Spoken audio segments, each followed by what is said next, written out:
نحمده ونصلي على رسوله الكريم اما بعد فاعوذ باللہ من الشیطان الرجیم بسم اللہ الرحمن الرحیم۔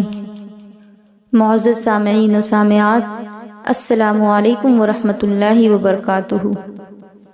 آج ہمیں اپنے نوجوانوں کو دیکھ کر بہت افسوس ہوتا ہے کہ اللہ تبارک و تعالیٰ نے تمہیں فضول پیدا نہیں کیا۔ آج ہمارے جوانوں کو دیکھ کر کوئی مدد کے لیے بھی نہیں پکارنا چاہتا، کیونکہ یہ تو خود ہی دھوکے میں ہے۔ یہ آدمی تو خود اپنے آپ کو دھوکہ دے رہا ہے، تو یہ دوسروں کی کیا مدد کرے گا؟ ابھی چند دنوں پہلے ایک بات پڑھنے کو ملی کہ کشمیر کی خواتین روتی ہیں، بلکتی ہیں، بہت ساری پریشانیاں ہیں، اس کے باوجود کوئی ان کا پرسان حال نہیں۔ لیکن ایک زمانہ ایسا بھی تھا جب سندھ کے علاقے میں عورتوں پر ظلم ہوا تو عورتوں نے عرب کے نوجوان کو پکارا، تو وہ نوجوان ان عورتوں کی پکار پر لبیک کہتا ہوا ان کی عزت کی حفاظت کرنے کو چلا آیا۔ آخر وہ بھی تو مسلمان تھے، اور آج ہماری قوم کے نوجوان، آپ بھی مسلمان ہیں، انہیں اپنا فرض یاد تھا، لیکن آپ آج ہر چیز بھول چکے ہیں۔ آج ہماری قوم صرف فیس بک اور واٹس ایپ اور انسٹاگرام اور موبائل میں بزی ہو گئی ہے۔ آج ہمارے ہر گلی محلے میں عورتوں کے ساتھ ظلم اور زیادتی ہوتی ہے، لیکن یہ انہیں نہیں دکھتا۔ وہ عرب سے چل کر ہندوستان ایک عورت کی پکار پر چلے آئے، اور تمہارے گلی کوچوں میں، تمہارے محلے میں، تمہارے گھروں میں عورتوں پر ظلم اور زیادتی ہوتی ہے، لیکن تم آواز نہیں اٹھاتے۔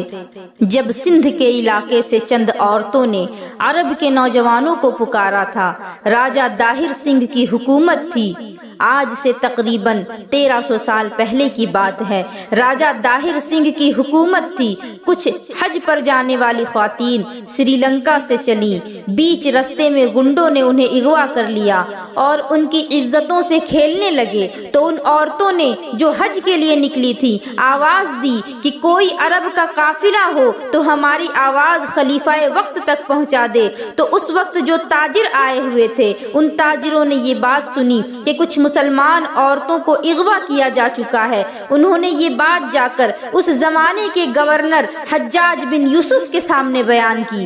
حالانکہ حجاج بن یوسف بھی ایک ظالم حکمران تھا، لیکن اس کے باوجود اس کے دربار میں ایک نوجوان گزر رہا تھا جو رشتے میں اس کا بھتیجا بھی تھا، محمد بن قاسم۔ رک گیا، پوچھا کہ کہاں سے خبر لائے ہو؟ انہوں نے کہا کہ سندھ سے ہم یہ خبر لائے ہیں، وہاں کچھ عورتوں کے ساتھ ظلم و بربریت کا کھیل کھیلا جا رہا ہے۔ تو محمد بن قاسم نے عرب کی اس سرزمین سے آواز لگائی، لبیک یا اختی، لبیک یا اختی، اے میری بہن، میں حاضر ہو رہا ہوں، میں آ رہا ہوں۔ اس وقت محمد بن قاسم نے وقت کے گورنر سے اجازت لی اور 10,000 نوجوانوں کا لشکر لے کر وہ سندھ پر حملہ آور ہوا۔ یہ سب سے پہلا لشکر تھا جو ہندوستان میں داخل ہوا، اور راجہ داہر سنگھ کے ساتھ مذاکرات ہوئے، بات چیت ہوئی۔ جب بات چیت سے حل نہ ہو سکا، وہ عورتوں کو آزاد کرنے پر آمادہ نہیں ہوا، تو صرف اور صرف ان عورتوں کی عزت کو محفوظ رکھنے کی خاطر ان نوجوانوں نے ان کے ساتھ ایسا حملہ کیا، ایسا جنگ لڑا کہ پوری کی پوری فوج تتر بتر ہو گئی۔ 1 لاکھ سے زیادہ کی فوج ان 10,000 مسلمانوں کے سامنے گھٹنے ٹیکنے پر مجبور ہو گئی۔ کسی کہنے والے نے کیا خوب کہا ہے کہ ٹل نہ سکتے تھے جب جنگ کے لیے اڑ جاتے تھے، ٹل نہ سکتے تھے جب جنگ کے لیے اڑ جاتے تھے، پاؤں شیروں کے بھی میدان سے اکھڑ جاتے تھے۔ سارے گنڈے پکڑے گئے، حتیٰ کہ راجہ داہر سنگھ بھی گرفتار ہوا۔ ان عورتوں کو آزاد کیا گیا۔ پہلی مرتبہ محمد بن قاسم نے پرچم اسلام ہندوستان میں لہرایا۔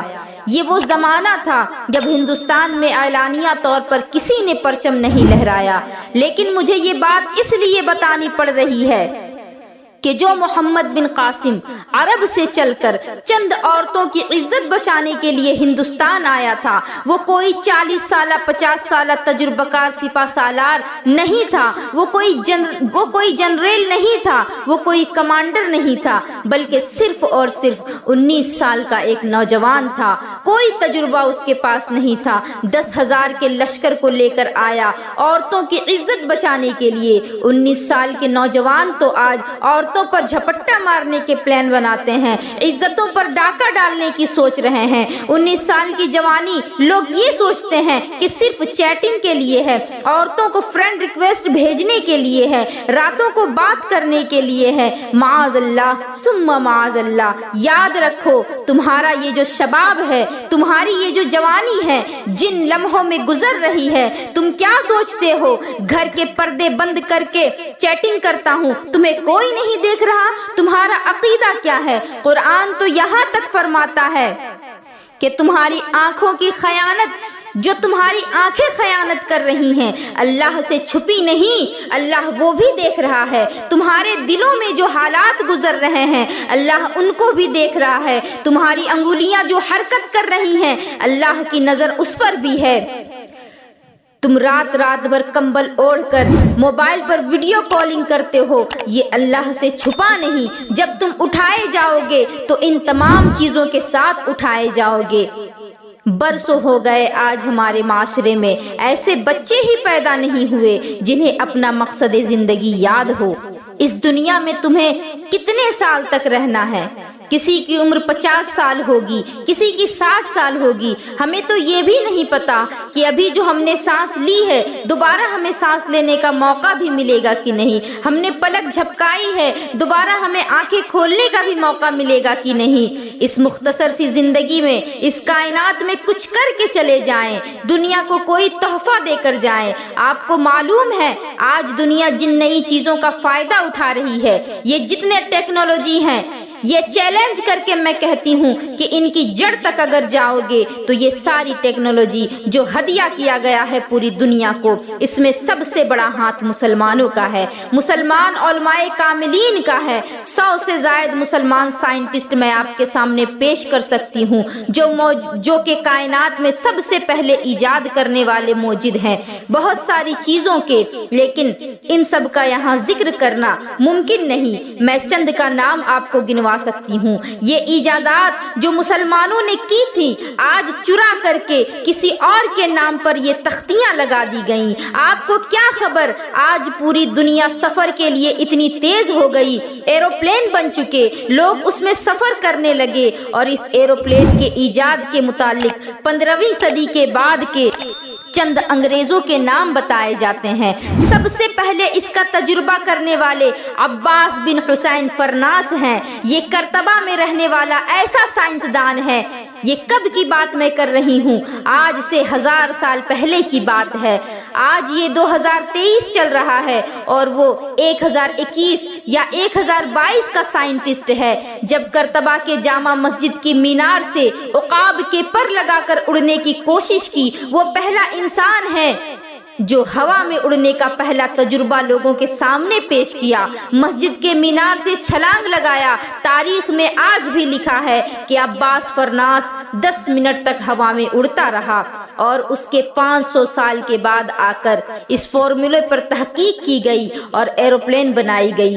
دنیا کو ہواؤں میں اڑنے کا انداز بھی ایک عالم دین نے دیا تھا، ایک نوجوان سائنسدان نے دیا تھا۔ ابن الحیثم کا نام آپ نے سنا ہوگا، سب سے پہلے بصریات کے علم پر کتابیں لکھنے والا، وہ سائنسدان جس نے آنکھوں کے متعلق تمام تفصیلات درج کی، بلکہ دنیا میں سب سے پہلے کیمرے کا تصور دینے والا ابن الحیثم ہے کہ روشنی جتنی باریک حصے سے کمرے میں سے جائے گی، کمرے سے کیمرہ بنایا جائے گا۔ ابن الحیثم کون ہے؟ ایک مسلم سائنسدان۔ اتنا ہی نہیں، ابو بکر رازی یہ وہ طبیب ہیں جو پوری دنیا میں علم طب کا فاؤنڈر ہے، میڈیکل سائنس میں سب سے زیادہ کتابیں لکھنے والا مسلم عالم دین ابو بکر رازی، جنہوں نے آج سے کئی 100 سال پہلے علم طب کا تصور دیا۔ سرجری کے معاملات پوری دنیا میں کہیں پر نہیں تھے۔ سب سے پہلے ابو بکر رازی نے سرجری کے طریقے بتائے،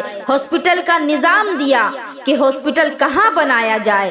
بغداد میں انہوں نے خلیفہ سے کہا کہ گوشت کے ٹکڑے کاٹ کاٹ کر ہر محلے میں لٹکائے جائیں، ایک ایک لکڑی پہ لگا کر 10-12 محلوں میں گوشت کے ٹکڑے لٹکائے گئے اور 3 دن کے بعد نکالے گئے۔ امام رازی نے دیکھا کہ جو گوشت کا ٹکڑا سب سے دیر میں خراب ہوا، بہت سارے تو سڑ گئے، سوکھ گئے، جو بہت دیر تک صحیح سلامت رہا۔ ابو بکر رازی نے کہا یہاں ہاسپٹل بنایا جائے۔ کہا یہاں کی آب و ہوا جسم کو جلدی خراب نہیں ہونے دیتی، مریض کو ایسی جگہ رکھا جائے جہاں کی آب و ہوا اس کے جسم کو سلامت رکھے۔ یہ کانسیپٹ کس نے دیا تھا؟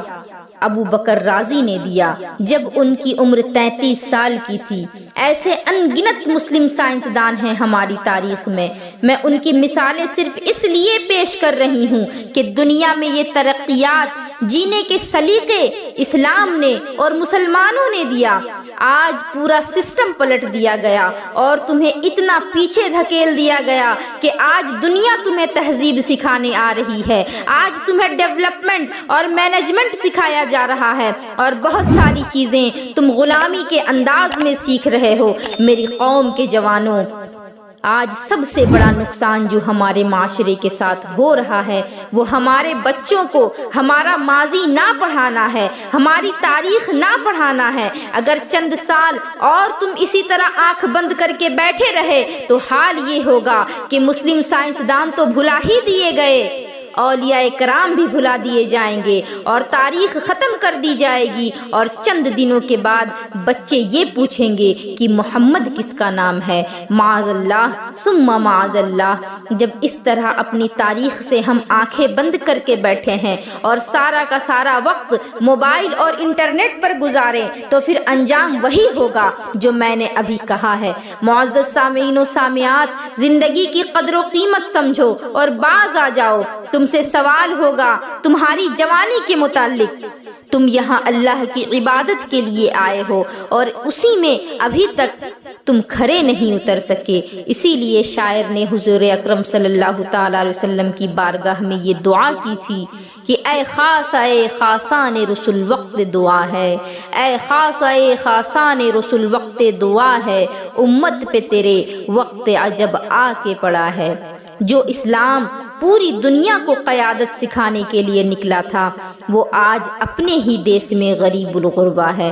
آج مسلمان ملکوں کی بھی حالت یہی ہے کہ ان کے یہاں گیس ہے، پیٹرول ہے، ڈیزل ہے، نہ جانے کیا کیا معدنیات ہیں، لیکن نکالنے والے یورپین ہیں، امریکی ہیں۔ میری قوم کے جوانوں، 1450 سال ہو گئے میرے آقا کی تعلیمات کو بعض علماء بھی اس چیز کو ریجیکٹ کرتے ہوئے نظر آتے ہیں، آج الگ انداز میں اس کو پیش کرنے کی کوشش کرتے ہیں۔ آقا علیہ الصلوۃ والسلام نے فرمایا اپنے بچوں کو تیر اندازی سکھاؤ، گھڑ سواری سکھاؤ۔ ابھی جب یہ بات کہی جاتی ہے تو لوگ کہتے ہیں کہ گھوڑوں کا زمانہ نہیں، اب کارز کا زمانہ ہے، تیر اندازی کا زمانہ نہیں، بم بارود اور میزائل کا زمانہ ہے۔ تم یہ بہانے بنا رہے ہو، لیکن آج کے موجودہ دور میں اسرائیل میں یہودیوں کے 6 سال کے بچے کو کمپلسری نشانہ بازی سکھائی جاتی ہے، جبکہ وہ بھی جانتے ہیں کہ یہ زمانہ تیر اندازی کا نہیں، گھڑ سواری کا نہیں، لیکن آج بھی انہیں تیر اندازی سکھائی جاتی ہے، گھڑ سواری سکھائی جا رہی ہے۔ کیا انہیں معلوم نہیں کہ جدید دور ہے، بہت ساری چیزیں ایجاد کی جا چکی ہیں؟ حقیقت تو یہ ہے کہ دنیا کی دوسری قومیں میرے نبی کے فرمان کے مقاصد سمجھ گئی اور وہ اپنے بچوں کو سکھانے میں لگ گئے، اور ہم ترقیات کے نام پر اپنے ہی نبی کے نام کو پیچھے چھوڑ گئے۔ میں نے یہ بات پہلے بھی کہی ہے کہ جب اسرائیل میں کوئی عورت حاملہ ہوتی ہے تو 9 مہینے اس کی نگرانی کے لیے بجٹ پاس کیا جاتا ہے، اس عورت کو میتھمیٹکس کے سوال حل کروائے جاتے ہیں، اس کے ساتھ بہت ساری ایکٹیویٹیز کی جاتی ہیں تاکہ اس کے پیٹ میں جو بچہ پل رہا ہے وہ ذہین پیدا ہو، اور جب وہ بچہ پیدا ہو جاتا ہے تب ماسٹر پلاننگ شروع ہوتی ہے کہ ہر یہودی بچہ بزنس مین بنے۔ معزز سامعین و سامعات، آج ہمارے پاس بس ایک آپشن رہ گیا کہ ان بچوں کو جو ہم نے آوارہ چھوڑ دیا ہے، بیکار چھوڑ دیا ہے، یا پھر یہ نوجوان جو خود کو بیکار کاموں میں لگا رکھے ہیں، جو خود کو بیکار سمجھنے لگ گئے ہیں، وہ واپس آ جائیں۔ اللہ نے ہمیں بیکار نہیں بنایا۔ تمہاری جوانی عیاشیوں کے لیے نہیں، تمہاری جوانی صرف موبائل پر گیم کھیلنے کے لیے نہیں، وہ تو اپنے بچوں کو اصلی گیم کھلا رہے ہیں، وہ تو اپنے بچوں کو میدان میں اتار کر ان کی تیاری کروا رہے ہیں، انہیں تیر اندازی سکھا رہے ہیں، انہیں گھڑ سواری سکھا رہے ہیں، انہیں میزائل چلانا سکھا رہے ہیں، اور تمہیں PUBG میں لگا دیا۔ وہ گولی اور بارود سے حقیقت میں کھیل رہے ہیں اور تم بس ویڈیو گیم میں لگے ہو۔ اپنی قدر جانو، تمہیں اس لیے اللہ نے پیدا نہیں کیا۔ اپنی تاریخ پڑھو، محمد بن قاسم کی طرح غیور بنو، اپنی بہنوں کی عزت بچاؤ، صلاح الدین ایوبی کی طرح پرعزم بنو۔ تمہیں اپنی قوم کی بیٹیوں کی حفاظت کرنی ہے، تمہیں پھر سے مسجد اقصی میں اسلام کا پرچم لہرانا ہے۔ کوئی گل باقی رہے گا نہ چمن رہ جائے گا، کوئی گل باقی رہے گا نہ چمن رہ جائے گا، بس رسول اللہ کا دین حسن رہ جائے گا۔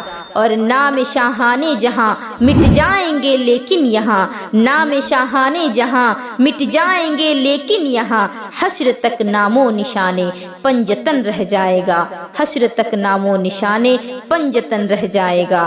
وآخر دعوانا ان الحمد للہ رب العالمین وما علینا الا البلاغ المبین۔ السلام علیکم ورحمۃ اللہ وبرکاتہ۔